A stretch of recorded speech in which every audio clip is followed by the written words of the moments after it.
Big shout out to Noah. Keep up the hard work. We're supporting you, and I'm keeping an eye on your progression. Keep it up, champ. 30th final round. It's always a pleasant day when you have this man in the house. Got him. You guys all know I'm a big fan of his style and what he's bringing to boxing. Yeah. For me, he's a little bit of a throwback fighter. He moves his feet. He don't just stand in the pocket and try to be Floyd Mayweather. He's very clever. He uses his in and out range of motion. And we're back again. And it only seems like 2 minutes since your last fight. How are you feeling? Feeling good. Like you say, it's always good when it's you got your headline showing your hometown. The weather's good, so that's a bonus. It is, bro, buddy. It wasn't yesterday. It wasn't yesterday, but as long as it keeps getting better, we're good. But I'm excited, man. You're still getting an ice bath? Still getting the ice. Well, we've laid off him this week, but still in the ice bath. This morning, in front of it, show me the bad man. Good man. He prayed before he got in, though. You know what I mean? Mate, we have to every time again. I like it, but I've seen on social media you've upgraded to infrared. I've got my sauna in the garden. You're gonna have to start charging people. Yeah, that's it. Memberships might be up soon, but sauna, ice baths, great recovery. Yeah. Your back garden's looking better than most gyms nowadays. Do you know what? It's I've put a lot into it. You know, especially in camp, we're always at home. So I've got my house set up. I've got my little gym in the garage, like you said, my garden with my little recovery stuff. So I've got my house perfect how I need it now. Just keep it that way, and obviously keep motivated. Keep what you're doing. Keep that tunnel vision. You know what I mean? Yeah. With you, it's all these little 1%, isn't it? It's, like you said, the 1%'s the difference with becoming a world champion or not. So any little 1%, you've got to do it. Your gym's thriving right now as well. We were delicious a couple of weeks ago. And I was all the way down thinking about this as well. You're fighting on the Saturday and Liam's fighting on the Sunday. Yeah. Are you going to be there? Yeah, hopefully, touch wood, everything goes well. I'll be there supporting Liam. Say something to Liam. Liam will see this. Isn't that WhatsApp group? Right? Yeah. So we've got a WhatsApp group with 400 fighters and Liam's on there and he's brilliant, right? You'll see this little clip. I'll get it in a WhatsApp group for him. Why do you shout Liam as well, saying his voice? I'll shout. I'll shout him out. Here is his accent. Give him. Oh, you want to read his accent? Yeah, go on. Apparently, I can sound like him. Go on. You're like, kid, you got to keep your hands up, you know what I mean, in this boxing game. That's it. That's it, Liam. No, we call him D-Daz, don't we? What he does with Hassan as well. Stop moaning like, take that like. You can tell I've lived in Sheffield, can't you? Well. Listen, I know very little about the fighter that you're fighting. What do you know about him? Just for the audience at home. Yeah, of course, he's a solid opponent. Like you say, he's got wins over Stephen Claggett. Tiafimo had problems with him and stuff. So, look, this is no easy test on Saturday. I've prepared, and that's why I've probably had one of my best camps. Prepared well, had some great sparring, and like I say, it's just another fight. You can't complicate things. Just got to go in there, be myself, and I know I'll come out there with a victory. Well, it's a good test for you anyway. So obviously, just take what you got to take, and just do what you do. You've trained hard. Yeah. You've got a gym at your home. Yeah. What more do you want? Exactly, and like you said, I believe I'm moulding into a mature fighter now. I don't stress too much at the end. It's a fight, and that's why I just stay relaxed. I know I put in the work in the gym, and like I said, I'll be myself. I'm relaxed. I'll put on a great performance. Enjoy the journey. What I like about you is you're not fooled by the camera. There's a lot of people when that camera goes on, it does weird things to them. Like they start being someone they're not, and then they start believing in that someone they're not. Brendan Ingle used to always have a saying in the gym. He says, "When you think you're chocolate, you'll start eating yourself." You know what I mean? And as soon as you go down that line, it's hard to come back from it. You're very grounded. That's why I like you. You're a full-back fight. You train hard. You focus on your boxing. Maybe you can start doing all the razzmatazz and all the rest when you're a world champion. But we're not quite there yet. But we're close. Close. We're very close. What are we thinking by the end of the year, next year, if it all goes well? Chance. I mean, big performance Saturday. Realistically, I'd love to have it towards the end of the year. You know what's interesting? You're in a really hot division as well, because you've got some very, very smooth operators in the division, and just to have your name up there next to Teofimo Lopez and all them guys, it must be a great thing. Of course it is, but it's it's about believing in yourself. And like you say, it's what I've worked hard for from being a young age. Like I said, to become a world champion is the pinnacle of boxing. So, you know, being so close, why would I take my foot off the gas? Why would I slip up? And that's why, like you say, I'm all gassed now. What belt are you hiring up? Which one will you go for first? Of course, it's got to be the WBC, #1 mandatory. So yeah, obviously big performance Saturday. You know, that's the one I'll be looking towards. Yeah, God willing, you'll do it, mate. Of course, definitely. Is that the one you like, the green belt? It will be the green belt. It's the green and gold. That's the one. Yeah, he goes with that. That's the colour of the belt he wants. This is it. The track is showing. So yeah, obviously the green and gold's like it's the #1 organisation in boxing for me. It's what you see all the great champions over the years winning. So and then clean up afterwards. Of course. Get the rest. What's one step at a time? Good. One step at a time. Listen, we're going to be respectful of his time because it's getting busy here. We're going to let him go. Yeah. But we'll wish you well. Yeah. We're praying for you. Yeah. Go out and do your thing, chap. Do your thing. Always good to see you. Respect, yeah. Thank you. Peace out. 30th final round. Yeah. I cannot believe it's a year since we spoke to this man. I see his posts every day. I watch his training. I'm a bit of a stalker. I'm a bit of a fan because I see when I see talent, I know talent. Yeah. I'm not an armchair fan, so I can see the variety in what you're doing, and I also can relate to you because we came from the same kickboxing background. Yeah. So tell us, in your own words, I'm going to pass you the mic, how the last year has been. Last year's been very good, you know, great experience fighting up and down the country against good oppositions. I got a good fight Saturday against Kane Baker. Very looking forward to that, showing the levels out there even more. Yeah, but been great experience, you know. It was mad, like 2 years ago, you're sitting in the sports hall waiting to fight as an amateur, and now I'm here boxing on a great show in front of all these cameras. It's a dream come true, really, especially signing with Matchroom as well. So it's a blessing, really, and yeah, looking forward to continue it. So tell us about experience, kind of being an experience. You've been doing some good sparring, like across the USA. Yeah. The Mayweather. Nah, not with Mayweather. No, Mayweather. No, not with Mayweather, but around that Mayweather's camp. kid. Yeah. So I sparred that Kermel Moulton. Very good spar between me and him. Chess match, very sharp. He did great work, I did great work, and yeah, I'm going to respect him and say it was a great spar, and it was a good spar. And we did about 12 rounds overall, and yeah, looking forward to doing more if I ever go back. Translation: sparring stories don't come out. I respect respect for each other. Listen, we've just enjoyed watching your journey, right? Yeah. And I'm guessing this talking on camera is probably harder for you than the fighting. 100%. Like, even this is an experience. You know what I mean? Like, 2 years ago, I couldn't even do an interview. You should have seen my first interview. Now I can say it. I can kind of do it. You know what I mean? But yeah, this is an experience. I'm getting better. And, You're doing well. Getting better. Doing well. Yeah, it's just getting better, innit? I think. You're doing better than him, mate. Yeah. He's been in it 2 years and he's still learning how to be himself. You know, the best advice I can give you, right, because I have online businesses, so I'm in front of the camera all the time. I tend to just forget I'm on camera. Just talk how I talk. Sometimes I don't look at the camera, because ultimately the people at home, they know you can fight. How you're going to become a household name, a multi-millionaire fighter, is how they learn to engage you as a person. Look at Devich has always got his thing going on. AJ's got his thing going on. Fuel's got his thing going on. What comes across when I see your posts is you can see it anyway, but what you see is what you get. Yeah.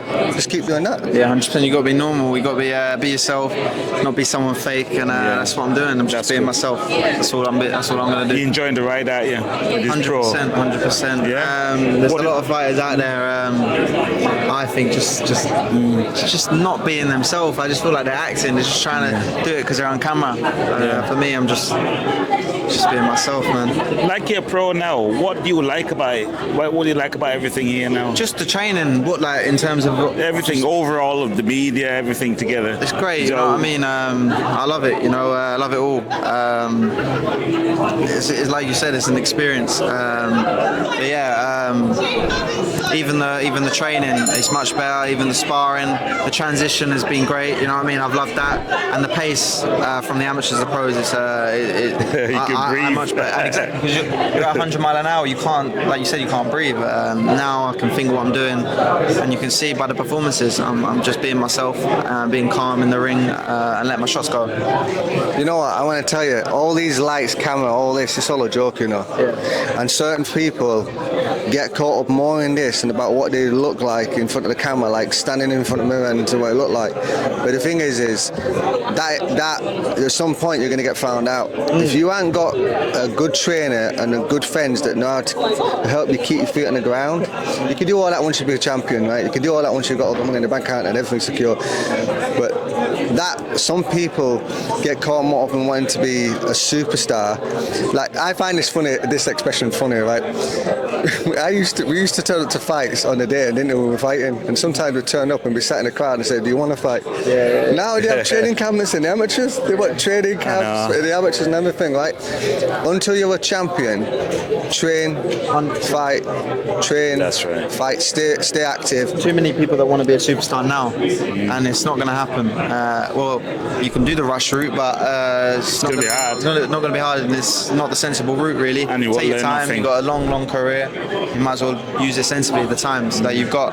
So that's what I'm doing. I'll take my time and not act like a superstar. And it can tell you're a sort of person who's open-minded. You're there to take in whatever they show you, whatever they teach you. So that's a good straight. You know what I mean? Listen to everyone. You have to. Any bit of advice from any coach, any interviewer, anyone. You know what I mean? Yeah. All can help a long I'll way. give you some advice. You see that chocolate bar you got over there? Give it to me and John. I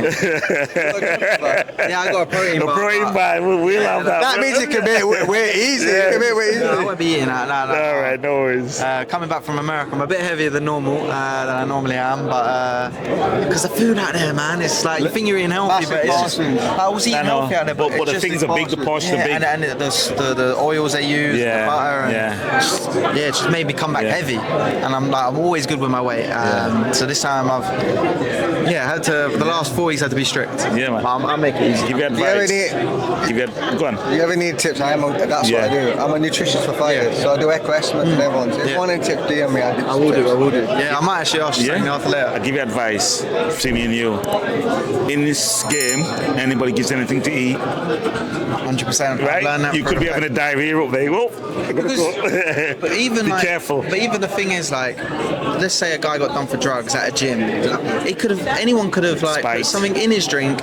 That's why you got to be careful where you leave your bottle, where you know what I mean, and not take anything from anyone. It's true. It's 100%. Even though it sounds a bit obsessive, but but you got to be on it. You really do. You got to be careful, because if you get done for drugs, everyone just thinks you're a drug sheet straight away. And really, you got to know all the ins and outs. You know what I mean? We live in a cancel culture. Do you know what I mean? And there's a lot of jealous people out there. 100%. But the good news for you is this: if you start getting jealous people or people are hating you, smile, because that means you're doing something right. Because no one prowls on anyone who's not doing it right, because you're not a big enough threat. But as soon as you're a big enough threat, you're going to get backlash. It just is what it is. Yeah. You know what I mean?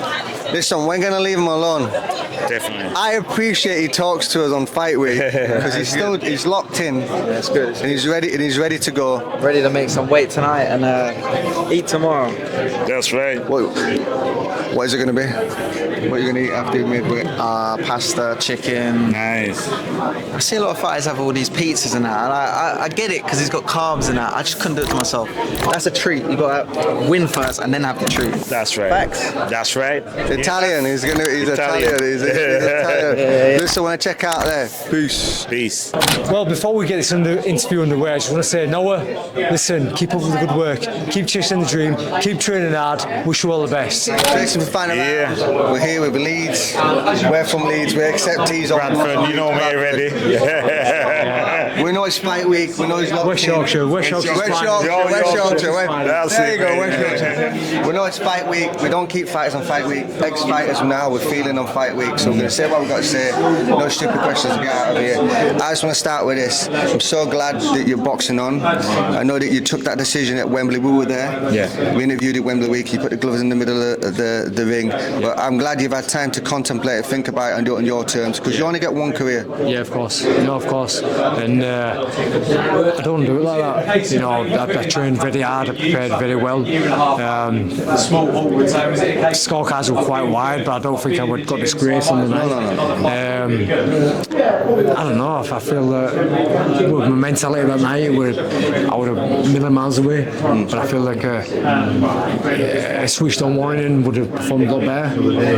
You know, I know I would have hit Antonio during the fight, but I could never follow it up. And just disappointed with myself. But I can't end it like that. And it's too long. It's time retired. So you know, once you're retired, aren't you? And once I do, because I never really officially announced. I laid the gloves down, but I never put a statement out there. Once I am retired, then that's it. I'm retired. I mean, like basically, the fight happened. Did you go home and watch it and analyse it and see a different side of you inside that ring? Not for about 2 or 3 weeks, to be fair. And then I finally got round to watching it. And then when I watched it, I actually wasn't too bad.